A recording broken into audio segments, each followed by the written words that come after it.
لا الہ الا اللہ لا الہ الا اللہ توحید-sunnah.com لا الہ الا اس ویب سائٹ پر ملاحظہ فرمائیے ممتاز علماء کرام کی تقاریر، درس قرآن و حدیث، اسلامی کتب کا وسیع ذخیرہ، فرقہ باطلہ سے مناظرے اور بہت کچھ۔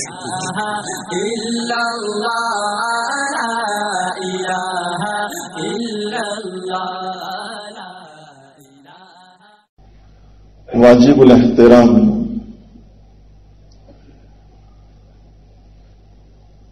میرے میرے بزرگ حضرت مولانا اقبال صاحب ٹنکاروی دامت برکاتہ اور میرے محسن خاص حضرت مولانا عباس صاحب خانپوری دامت برکاتہ امام محترم، دیگر علماء، بزرگوں، عزیز نوجوان ساتھیوں اور پردے میں بیٹھ کر سننے والی میری اسلامی مائیں اور بہنیں، آج 15 جمادی الثانی ہجری 1428 30 جون عیسوی 2007 ہم یہاں پر آپ کے اس راندیر میں مسجد رضائے الہی میں اصلاحی مجلس کے عنوان پر جمع ہے، جہاں تک دلوں کی صفائی کی بات ہے، جب تک انسان اللہ کا ذکر نہیں کرتا وہاں تک دلوں کی صفائی نہیں ہوتی۔ خانقاہوں کا وجود، مجالس کا انعقاد اسی بنیاد پر ہے کہ بندہ یہاں بیٹھ کر اللہ کا ذکر کرنا سیکھے، اس لیے کہ یہ دل گناہ کر کے سیاہ ہو جاتا ہے، اور جب گناہوں کی وجہ سے سیاہ ہو جاتا ہے تو پھر قرآن مجید کے انوار و برکات کو حاصل کرنا یہ صلاحیت اس میں نہیں رہتی۔ اس لیے آج ہم قرآن پڑھتے ہیں لیکن انوار و برکات ہمیں نظر نہیں آ رہے ہیں۔ اس لیے بزرگوں نے لکھا کہ اللہ کا ذکر بہت ہی لطیف ہے اور بہت ہی آسان ہے، اور اللہ اللہ کرنا چاہے دل گندا ہو اس کے باوجود انوارات کو قبول کرتا ہے، اس لیے پہلے اللہ کا ذکر کروایا جاتا ہے، اور جب اس سے دل میں صلاحیت آتی ہے تو یہ اب کلمہ طیبہ لا الہ الا اللہ کے انوارات کو کھینچنے کی صلاحیت ہوتی ہے، پھر لا الہ الا اللہ کا ذکر آتا ہے، اور جب اس پر مداومت ہوتی ہے تو اب پھر قرآن کے انوارات حاصل کرنے کی اور اس کو اٹھانے کی صلاحیت اس دل میں پیدا ہوتی ہے۔ سرکار دو عالم صلی اللہ علیہ وسلم نے فرمایا، سرکار دو عالم صلی اللہ علیہ وسلم فرماتے ہیں، لِكُلِّ شَيْءٍ سِقَالَةٌ وَسِقَالَةُ الْقُلُوبِ ذِكْرُ اللَّهِ۔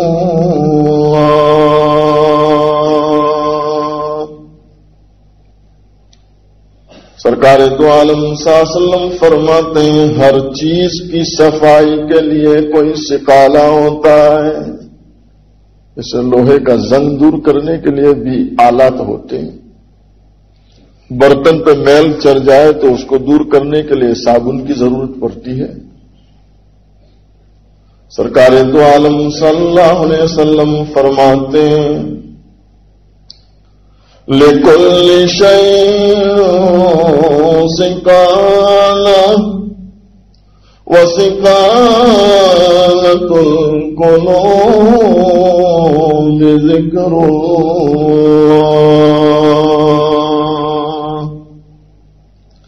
جیسے ہر چیز کی صفائی کے لیے کوئی نہ کوئی چیز ہوتی ہے، دلوں کی صفائی کے لیے اللہ کا ذکر ہے، اس سے دلوں کی صفائی ہوتی ہے. اور پھر دل اس قابل بنتا ہے کہ بندہ قرآن پڑھتا ہے تو قرآن کریم کے انوار و برکات اس کو حاصل ہوتے ہیں. اس کو احساس ہوتا ہے کہ قرآن کے انوار اتر رہے ہیں. اور جو بندہ قرآن پڑھتے ہوئے یوں محسوس کرے کہ قرآن پڑھنے کی وجہ سے انوار و برکات کا نزول ہو رہا ہے تو کیا آپ یہ مانتے ہیں کہ وہ قرآن کی بے ادبی کرے، وہ غفلت سے قرآن پڑھے؟ آج قرآن کریم کی بے ادبی بے حرمتی اس لیے ہو رہی ہے کہ ایک تو انوار و برکات کا احساس نہیں اور دوسرے نمبر پر قرآن کی کوئی عظمت نہیں. اس لیے ہمارے بزرگوں نے لکھا کہ انسان ایک تیرا دوست تجھ پر ایک خط لکھتا ہے چھوٹا سا تو تو اس کے ہر کونے کو دیکھتا ہے کہ کوئی بات چھوٹ نہ جائے. پڑھ لیتا ہے پھر اٹھا کے دیکھتا ہے کہ کوئی بات تو نہیں رہ گئی. اور قرآن مجید کے متعلق تو فرمایا کوئی توجہ نہیں، حالانکہ یہ بھی تو اللہ کی طرف سے بندوں کے نام خط ہے. اور ایک عجیب بات جو میں نے پڑھی، حضرت مولانا محمد قاسم نانوتوی رحمۃ اللہ علیہ دارالعلوم دیوبند کے بانی ہیں، جنہوں نے دیوبند کی بنیاد رکھی. حضرت فرماتے ہیں ایک انسان میرے پاس آئے اور مجھے پوچھا کہ حضرت آپ یہ بتلائیں کہ جو کتابیں آپ نے پڑھی، جو قرآن آپ نے پڑھا، وہی کتابیں وہی قرآن آپ کے ساتھیوں نے بھی پڑھا، لیکن جو مقام اللہ نے آپ کو دیا وہ آپ کے ساتھیوں کو نہیں ملا. کیا وجہ ہے اس کی؟ چونکہ دین پورا عظمت پر ہے. اس لیے بزرگوں نے تو یہ بھی لکھا کہ چاہے شیخ اپنی جگہ کامل نہیں ہے، بالکل کسان آدمی ہے، لیکن مرید کے دل میں عظمت ہے، اعتقاد پختہ ہے، تو اللہ اس غیر کامل شیخ سے بھی مرید کی عقیدت کے بقدر اس کو فائدہ پہنچا دیتے ہیں. اصل چیز عقیدت عظمت ہے، اور یہ اللہ ہمیں سمجھائے. یہ چیزیں آج دلوں سے نکل رہی ہیں. اور صرف آپ کے راندیر کی بات نہیں کرتا، جتنے دیہاتوں میں جتنے شہروں میں مدارس عربیہ ہے ان تمام دیہاتوں کا یہ حال ہے کہ گنگا بہ رہی ہے تو پانی کی کوئی قدر نہیں. جہاں پانی نہیں ہوتا ان سے پوچھو کتنی تکلیف ہے. آپ کے علاقے کی جو جماعتیں گجرات کو چھوڑ کر باہر جاتی ہے، آپ ان سے پوچھو کہ مسلمانوں کی حالت کیا ہے. کئی جگہیں ایسی ہیں کہ مر رہے ہیں لوگ بغیر جنازے کے، ان کو دفن کیا جا رہا ہے، نماز پڑھانے والا کوئی عالم نہیں ہے. اور یہاں ماشاءاللہ گلی گلی میں علماء ہے تو کوئی قدر نہیں ہے.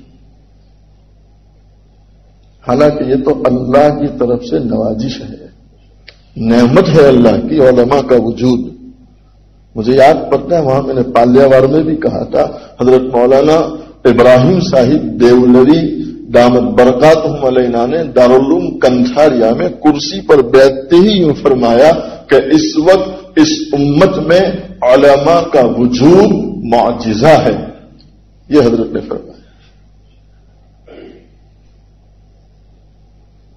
عظمت نہیں رہی.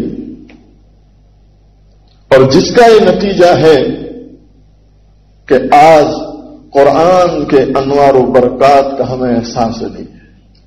مجھے تو بہت افسوس ہوتا ہے، رمضان کے مہینے میں اور دنوں میں بھی ہم دیکھتے ہیں، کبھی مسجد میں آتے ہیں تو ماشاءاللہ کوئی دیوار کے ساتھ ایک دم اطمینان سے سہارا لگا کے بیٹھے ہیں اور اللہ کا قرآن بھی پڑھ رہے ہیں جیسے کوئی ناول پڑھ رہے ہیں. تو ناول اور قرآن میں تم نے کیا فرق کیا؟ بعض حضرات کو میں دیکھتا ہوں پیر ایک دم پھیلائے ہیں. پہلے تو مسجد میں پیر پھیلانا یہ ایک بے ادبی کی بات ہے. جائے کہ قرآن مجید ہاتھ میں ہو اور آپ پیر پھیلا کے اطمینان سے پڑھیں. کتنی بے حرمتی کی بات ہے. جب یہ چیزیں ہوگی تو قرآن کے برکات ہم کو کیسے مل سکتے ہیں؟ کئی لوگوں کو تو دیکھتے ہیں جیسے اسکول کی وہ بک پکڑتے اور کالج میں جانے والے، یہ جناب بھی ماشاءاللہ قرآن کو یوں پکڑ کے چل رہے ہیں. یوں الماری سے لیا اور یوں پکڑ کے اپنی جگہ جا کے بیٹھ کے پھر پڑھ رہے ہیں. پڑھ کے فارغ ہوئے پھر یوں اٹھایا اور رکھ دیا. اس کو ناول اٹھا کے رکھ دی. حضرت مولانا محمد قاسم نانوتوی رحمۃ اللہ علیہ فرماتے ہیں کہ بھائی میرے جن ساتھیوں نے قرآن کو پڑھا، کتابوں کو پڑھا، ان کی نیت یہ تھی کہ قرآن کے حقائق کو معلوم کریں، قرآن میں گہرائی حاصل کریں، تو اللہ نے وہ علوم ان کو دے دیے. اور میں جب بھی قرآن پڑھنے بیٹھتا تھا اللہ کو یوں کہتا تھا، اے اللہ تیرا ایک ادنا غلام تیرے قرآن کو لے کر بیٹھا ہے اور اس لیے لے کر بیٹھا ہے کہ اللہ جو پڑھوں اس پر عمل کروں. تو اللہ نے مجھے یہ مقام دے دیا.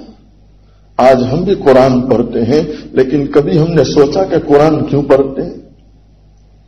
اب تو گھروں میں قرآن اس لیے پڑھایا جاتا ہے کہ برکت ہو. عمل کی تو نیت ہی نہیں ہے. ماشاءاللہ سب عمل کرنے والے ہیں، عمل کی ضرورت ہی کیا ہے. کئی مرتبہ ویسے جانا ہوتا ہے، لوگوں سے ملاقات ہوتی ہے تو لوگ ہنستے ہوئے کہتے ہیں مول صاحب آپ ہمیں کری جو نہیں بہت ثواب مل سے. تو بھائی کیا آپ کے دفتر بڑھ گئے؟ ثواب کی صرف ہم ہی کو ضرورت ہے، آپ کو ضرورت کچھ نہیں. یہ حال ہے اس وقت. حضرت فرماتے ہیں ایک آیت پڑھتا تھا، اس آیت کو پڑھنے کے بعد اس پر عمل کرتا تھا اور جب تک میرا عمل مکمل نہیں ہوتا میں آگے نہیں بڑھتا تھا. صحابہ میں بھی دیکھیے ابو بکر صدیق رضی اللہ تعالیٰ عنہ سورہ بقرہ یاد کر رہے ہیں. حضرت ابو بکر صدیق رضی اللہ تعالیٰ عنہ سورہ بقرہ حفظ کر رہے ہیں لیکن ایک دن نہیں، ایک ہفتہ نہیں، ایک مہینہ نہیں، لگاتار 2.5 سال لگتے ہیں تب جا کے سورہ بقرہ یاد کر رہے ہیں. 2.5 سال سورہ بقرہ کو یاد کرنے میں. حالانکہ عربی تو ان کی مادری زبان تھی. مادری زبان تو جانتے ہیں. ایک لطیفہ مجھے یاد آیا، وہ اسکول میں بیچارے استاد صاحب بچوں کو پوچھ رہے تھے کہ بیٹا بتلاؤ اس کو مادری زبان کیوں کہتے ہیں؟ جیسے گجراتی ہماری مادری زبان ہے.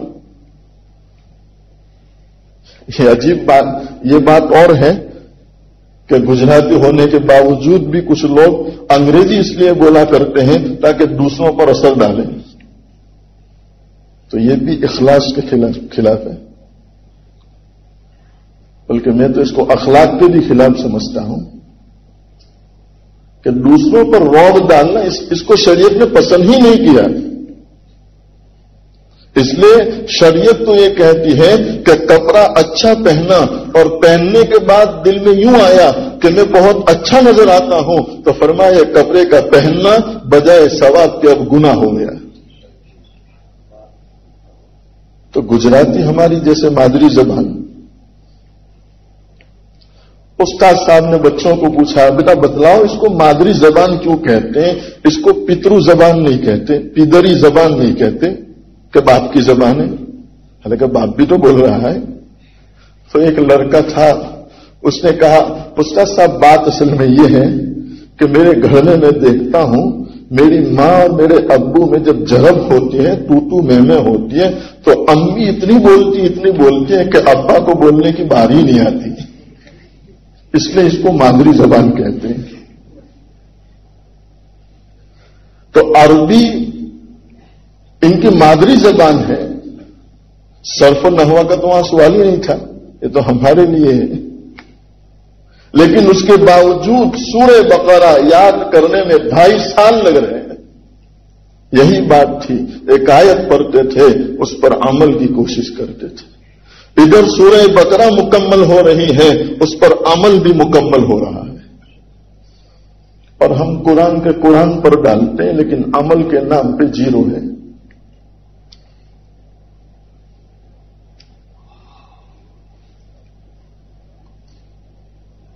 سرکار دو عالم صلی اللہ علیہ وسلم تہجد کی نماز میں کھڑے ہیں. عمران بن حسین رضی اللہ عنہ وہ پیچھے کھڑے تھے نماز میں. قرآن ان کے دلوں پر کتنا اثر کرتا تھا. آج ہم بھی قرآن سنتے ہیں لیکن کوئی اثر نہیں ہوتا. ہاں اس وقت ابھی بہترین گانا سنا دیا جائے تو سب جھومنے لگیں گے جیسے شراب پی کے بہتے ہیں, لیکن قرآن سنا ہے تو کوئی اثر نہیں. سرکار دو عالم صلی اللہ علیہ وسلم نماز پڑھا رہے ہیں, عمران ابن حسین پیچھے کھڑے ہیں. پیارے حبیب صلی اللہ علیہ وسلم کی زبان پر قرآن کی آیت آ رہی ہے, إِنَّ لَدَيْنَا أَنكَالًا وَجَحِيمًا.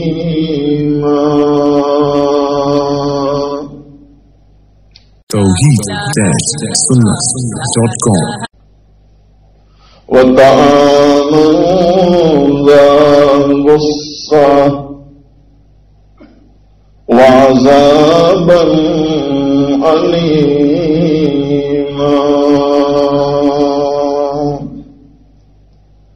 ایک اور مقام پر رب العالمین فرماتے ہیں اليوم نختم على أفواههم وتكلمنا أيديهم وتشهد أرجلهم بما كانوا يكسبون. رب العالمین قیامت کا منظر کھینچتے ہوئے فرما رہے ہیں کہ انسانوں آج تو یہ زبان بہت چل رہی ہے, کینچی کی طرح چلتی ہے, کل جب وہاں آؤ گے اس کو تالا لگا دیں گے. اللہ فرماتے ہیں کہ کل جب میدان محشر میں آؤ گے جہاں تمہارا کوئی رشتہ دار نہیں, کوئی پرسان حال نہیں, کوئی عزیز, کوئی دوست نہیں, کوئی تمہارا بڑا نہیں, تنے تنہا ہوں گے اور میری جو ہے وہاں بادشاہت ہوگی. حق تعالی فرماتے ہیں اليوم نختم على أفواههم, آج ہم ان کے منہوں پر مہر لگا دیں گے, زبان سے کچھ بھی بولنے کی ضرورت نہیں. اگر ہم تمہارا جائزہ لینا چاہیں, اگر ہم تمہارا حساب لینا چاہیں تو ہمیں تمہاری زبانوں کی ضرورت نہیں ہے. وہ دنیا کی عورتیں ہوا کرتی تھی جہاں تم زبان سے کھیل کھیلا کرتے تھے. یہ دنیا کی عورت نہیں ہے کہ پیسے دے کر بک جاؤ یا پیسوں سے خرید لو یا زبان ایسی چلاؤ کہ سامنے والا پسیج جائے، یہ وہ قورتیں نہیں ہیں، یہ رب العالمین کی قورتیں۔ حق تعالی شان فرماتے ہیں وَتُكَلِّمُنَا أَيْدِيهِمْ، آج ان کے ہاتھ ہم سے کلام کریں گے، دنیا میں کیا کما کر آئے ہیں۔ زبان کو نہیں پوچھیں گے اللہ کہ تو بتلا، ہاتھوں کو پوچھیں گے، اور ہاتھ کہیں گے کہ ہاں اے رب العالمین، میں تو نہیں چاہتا تھا لیکن یہ تیرے نام پر جینے والا مجھے مجبور کرتا تھا کہ میں غیر کا مال ہڑپ کروں۔ ہاتھ کہے گا۔ اور اس روز ہم ہاتھ کو زبان سے یہ بھی نہیں کہہ سکتے کہ پوری زندگی ساتھ رہا، ہاتھ تو ساتھ دے۔ اور اس دن اگر کوئی کہے گا بھی تو یوں کہے گا کہ دنیا میں تو نے مار کھلائی، کہ آج بھی مار کھلانا ہے؟ ہاتھ کہے گا کہ کیا کمائی کی ہے، کتنی عورتوں کی عزت پہ ہاتھ ڈالا ہے، وہ ہاتھ بولے گا۔ اس وقت اس امت پر اللہ رحم کرے، زنا کاری کا دروازہ کھل چکا ہے۔ نوجوانوں سے زیادہ شادی کیے ہوئے لوگ جن کے گھروں میں عورتیں ہیں، ان کی عادت بنی ہے کہ گھر میں بھی رکھتے ہیں، باہر بھی رکھتے ہیں۔ اللہ حفاظت فرمائے۔ اور یہ ہاتھ کہے گا وَتَشْهَدُ أَرْجُلُهُمْ، پیر شہادت دیں گے کہاں چل کے گئے تھے اور کیا کمایا ہے۔ پیر کہیں گے جو کچھ انسان نے کمائی کی وہ انسان کے ہاتھ، انسان کے پیر وہاں بتلائیں گے اللہ کے سامنے۔ اس لیے ہمارے بزرگوں نے ہم کمزوروں پر نظر رکھتے ہوئے ایک نسخہ بتلایا، چونکہ زمین بھی کہے گی کہ اللہ میاں مجھ پہ بیٹھ کے یہ کھیل کھیلتا تھا، زمین کہے گی۔ تو حق تعالی شان ہو کہ یہاں پکڑ نہ ہو، اہل اللہ نے ایک نسخہ بتلایا کہ جس زمین پر بیٹھ کر تم گناہ کر رہے ہو، انسان ہے گناہ ہو گیا، لیکن انسان کی فطرت میں گناہ ہونے کے فوراً بعد اس کو احساس ہوتا ہے کہ یہ نہیں ہونا چاہیے تھا۔ ہوتا ہے کہ نہیں؟ تو فرمایا اسی وقت اسی جگہ بیٹھ کر آپ اللہ کا ذکر کر لیں، کوئی اچھا عمل کر لیں۔ جب یہ زمین تمہارے گناہ کی شہادت دے گی تو فوراً بولے گی اللہ گناہ بھی کیا تھا لیکن بعد میں تجھے یاد بھی کیا تھا۔ اللہ فرمائیں گے دونوں برابر ہے، جاؤ، ہم عذاب دینا نہیں چاہتے۔ اور بعض بزرگوں نے تو لکھا کہ وہ معافی بھی نہیں مانگتا۔ اللہ کتنا کریم ہے، بندہ معافی بھی نہیں مانگ رہا، بس گناہ ہوا اور گناہ کے بعد دل میں احساس ہوا کہ اللہ میں نے غلط کیا، اللہ اسی پر معاف کر دیتے۔ اللہ تو اتنا رحیم کریم ہے، ہم اس اللہ کو پہچانے بس۔ سرکار دو عالم صلی اللہ علیہ وسلم نماز پڑھا رہے ہیں، حضرت عمران ابن حسین رضی اللہ تعالیٰ عنہ پیچھے کھڑے ہیں، سرکار کی زبان اطہر سے قرآن سن رہے ہیں۔ ایک تو قرآن اور اوپر سے حضور کی زبان مبارک، اور وقت تہجد کا ہو، جو خاص وہ وقت کہ اللہ ایسے لوگوں کو بیدار کرتے ہیں جن کو دیکھنا پسند کرتے ہیں۔ حضرت پیر ذوالفقار نقش بندی دامت برکاتہ علینا لکھتے ہیں کہ تہجد کا یہ وہ وقت ہے کہ اللہ ان کو اٹھاتے ہیں جن کے چہروں کو دیکھنا پسند کرتے ہیں، دوسروں کو نہیں اٹھاتے۔ اور ہمارے حضرت شیخ طریقت حضرت مولانا قمر الزمان الہ آبادی دامت برکاتہ علینا فرماتے تھے کہ جو بندہ یا بندی تہجد کی نماز پڑھتے ہیں اللہ اس وقت تک موت نہیں دیتے ہیں جب تک کہ وہ اللہ کے ولی نہ ہو جاتے۔ اللہ ہمیں اہتمام کی توفیق عطا فرمائے۔ پیارے حبیب صلی اللہ علیہ وسلم قرآن پڑھ رہے ہیں، ان لدینا انکالا وجحیما،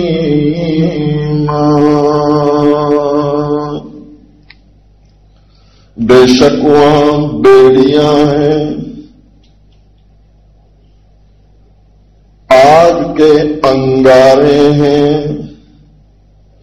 وَطَعَامًا ذَا غُصَّةٍ، اور کھانا ہے لیکن ایسا جو گلے میں اٹکنے والا ہے، اترنے والا نہیں ہے، وَعَذَابًا أَلِيمًا، اور دردناک عذاب، برداشت نہ ہو ایسا عذاب وہاں پر ہے۔ حضور پاک صلی اللہ علیہ وسلم کی زبان اثر سے آیت نکل رہی ہے، عمران پر اثر ہو رہا ہے۔ عمران ابن حسین اس آیت کو سننے کی تاب نہیں لاتے، بس وہیں گشی کھا کے گرتے، وہی روح نکل جاتی ہے۔ حضرت عمران بن حسین وہی جان نکل جاتی ہے، نہیں سن سکے اس آیت کو، برداشت نہیں ہوا اللہ کے عذاب۔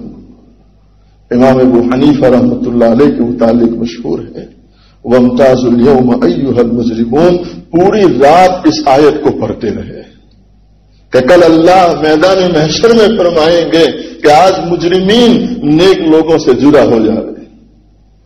وہ ڈرتے تھے کہ اللہ کہیں ایسا نہ ہو کہ ہم مجرمین میں ہو۔ مجھے حضرت تھانوی علیہ رحمہ کی وہ بات آپ لوگوں کی توجہات کی برکت سے ذہن میں آ گئی۔ حضرت وہ مسافر پر اکثر فرماتے تھے، اس لیے الحمدللہ میری عادت ہے، میں مجبور نہ ہوں تو شوق سے مسافہ کرتا ہوں، ہاں میری مجبوری ہو تو میں کہتا ہوں کہ سلام کرتا ہوں، بس آپ جواب دے دیں۔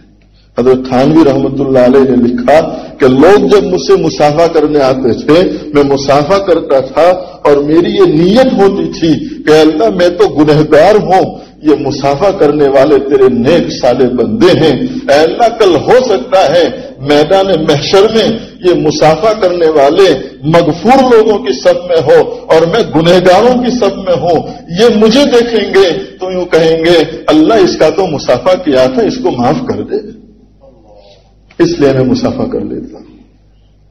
کتنی ابدیت، کتنا خوف آخرت کا اور کتنا استحضار آخرت کا۔ اللہ ہمیں یہ چیزیں عطا فرمائے اور قرآن کی عظمت اور قرآن کی قدر کرنے کی توفیق عطا فرمائے۔ اور بھی بہت ساری باتیں ہیں، ایک اور بھی واقعہ میرے ذہن میں تھا، وہ روسی عورت کا۔ حضرت نے لکھا ہے کہ میں امریکہ میں سڑک پہ چل رہا تھا، اچانک ایک عیسائی عورت دوڑتے ہوئے میرے قریب آتی ہے اور آ کر یوں کہتی ہے کہ آپ مسلمان ہیں؟ حضرت کہتے ہیں، میں نے کہا الحمدللہ مسلمان ہوں۔ کہا آپ کے پاس قرآن مجید ہے؟ تو کہا الحمدللہ یہ چھوٹا سا قرآن ہے۔ حضرت کہتے ہیں سفر میں عادت ہے میں قرآن چھوٹا سا رکھتا ہوں، ہم لوگ تو اخبار رکھتے ہیں، ناول رکھتے ہیں، چونکہ اس سے زیادہ دل لگتا ہے، اس سے کم۔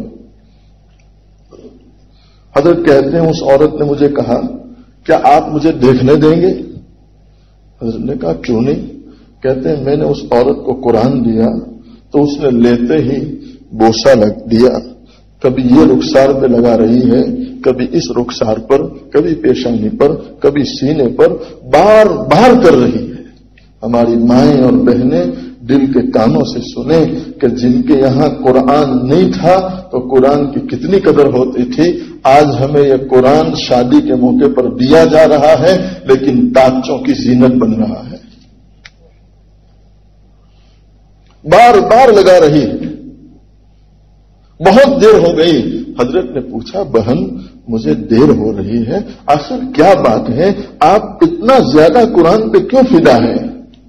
تو وہ عورت کہہ رہے حضرت الحمدللہ میں بھی مسلمان ہوں، عیسائی نہیں ہوں، اور آج میری 39 سال کی عمر ہوئی، 39 برس، لیکن زندگی میں پہلی مرتبہ میں قرآن مجید کو دیکھ رہی ہوں، اس لیے میں اس طرح کر رہی ہوں۔ ہمارے یہاں تو آنکھ کھولتے ہیں اس وقت سے قرآن سامنے ہوتا ہے۔ اللہ ہمیں اس کی قدر کی توفیق عطا فرمائے، ان مساجد کا اکرام احترام کرنے کی توفیق عطا فرمائے۔ اللہ تعالی کہنے سننے سے زیادہ عمل کی توفیق عطا فرمائے۔ کیا فائدہ فکر بیش و کم سے ہوگا، کیا فائدہ فکر بیش و کم سے ہوگا؟ ہم کیا ہیں جو ہم سے کوئی کام ہوگا؟ جو کچھ ہوا ہوا تیرے کرم سے، جو کچھ ہوگا تیرے کرم سے ہوگا۔ وآخر دعوانا ان الحمد للہ رب العالمین۔